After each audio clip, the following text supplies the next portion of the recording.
Hi guys, I'm not your doctor. I'm just sharing what I've learned through my experience. Kung meron rin kayong mga pwede ma-share, ilagay nyo lang sa comment section, or kung gusto nyo magtanong lang kayo. Do what works for you.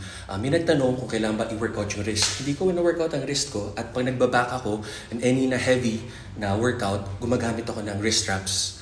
Kaya ako gumagamit nun kasi nung bata ako, masipag ako mag-workout, unang bumibigay yung wrist ko kasi hindi ko na-feel yung lats ko, or pag nagde-deadlift ako, unang bumibigay yung grip ko, or pag gumahak ako ng dumbbell press, bumibigay yung grip. So nung kinabit ko siya, yun, na-feel ko na yung chest. Ang bumibigay yung muscle group na wino-workout ko. Yun lang yung nag-work sa akin. So, therefore, every time na mag-gym tayo, pag humahawak tayo, bubuhat tayo na mabibigat, na-workout yung wrist na hindi natin iniisip.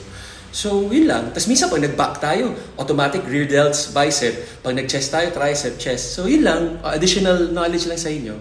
I hope this helps you, and always do what works for you. Enjoy!